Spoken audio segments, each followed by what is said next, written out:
নমস্কাৰ টিভিহিবাৰৰ সৈতে ষ্টুডিঅ'ৰ মজিয়াত মই লিপিকা ব্ৰিটিছ শাসনকালতে প্ৰতিষ্ঠা যোৰহাটৰ এখন প্ৰাথমিক বিদ্যালয়ত শতবৰ্ষ উদযাপন আৰু প্ৰাক্তন ছাত্ৰ-ছাত্ৰী সমাৰোহ নিউজৰ বিশেষ প্ৰতিবেদন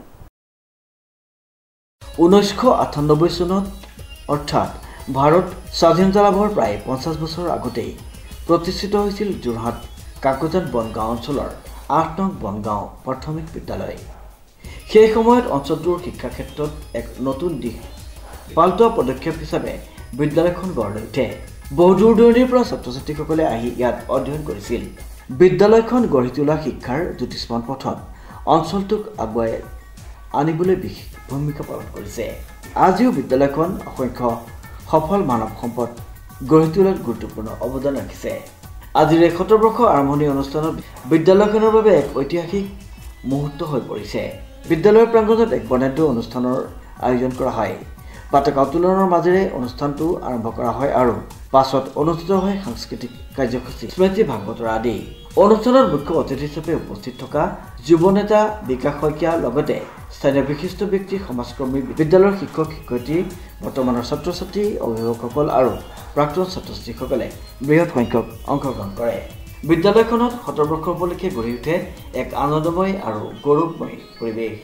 প্ৰাক্তন ছাত্ৰ-ছাত্ৰীসকলে বিদ্যালয়খনত অধ্যয়নৰ দিনবোৰ উজাগৰ কৰি নিজৰ অভিজ্ঞতা ভাগ বতৰা কৰে। তেনে সময়তে স্থানীয় ৰাইজ আৰু চৰকাৰৰ সহযোগত বিদ্যালয়খনৰ বিকাশ আৰু উন্নয়নৰ ক্ষেত্ৰত আগবঢ়োৱা অৱদানৰ কথাও উল্লেখ কৰা হয়। এই শতবৰ্ষ উদযাপন কেৱল এটা উৎসৱ নহয়, এই শিক্ষাৰ ইতিহাসত বিদ্যালয়খনৰ দীৰ্ঘ যাত্ৰা আৰু সমাজৰ প্ৰতি নিবেদন কৰা সেৱাৰ এক গুৰুত্বপূৰ্ণ স্বীকৃতি। আগন্তুক দিনত বিদ্যালয়খন অধিক সমৃদ্ধ হোৱাৰ লগতে শিক্ষাৰ আলোকে অঞ্চলটোক উজ্জ্বল কৰি তুলিব বুলি সকলোৰে একমাত্ৰ কামনা। কালতে এই অঞ্চলৰ এই সময়ৰ স্বনামধন্য ব্যক্তি, যিসকল ব্যক্তিয়ে এই অঞ্চলটো শিক্ষাৰ দিশত আগবঢ়াই নিয়াৰ বাবে যথেষ্ট চিন্তা চৰ্চা কৰিছিল। বিশেষকৈ সেই সময়ৰ এগৰাকী অতি স্বনামধন্য ব্যক্তি প্ৰয়াত বৈকুণ্ঠনাথ গোস্বামী আছিল। তেখেতৰ চিন্তাৰ আধাৰতে এই অঞ্চলত আৰু এগৰাকী ব্যক্তি প্ৰয়াত চেনিয়াম ভূঞা ডাঙৰীয়া, তেখেতসকলৰ আৰু বিভিন্নজন আছে ব্যক্তি, তেখেতসকলৰ চিন্তাৰ ফলস্বৰূপে ইয়াত এই শিক্ষানুষ্ঠানখন গঢ় লৈ উঠিছিল। আৰু এই অঞ্চলৰ পৰা এই শিক্ষানুষ্ঠানখনৰ জৰিয়তে বিভিন্নজন ব্যক্তি শিক্ষা গ্ৰহণ কৰি ওলাই গৈ বিভিন্ন সমাজৰ বিভিন্ন প্ৰান্তত তেখেতসকলে প্ৰতিষ্ঠা লাভ কৰিবলৈ সক্ষম হৈছে।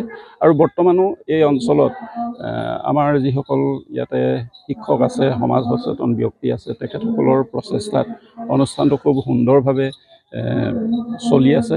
আৰু এই মুহূৰ্তত মই সভাত কৈছোঁ যে আমি অহা 17 আৰু 18 জানুৱাৰী 2026 চনত সামৰণি পৰাকৈ শতবাৰ্ষিকী অনুষ্ঠান উদযাপন কৰিবলৈ আগবাঢ়িছোঁ।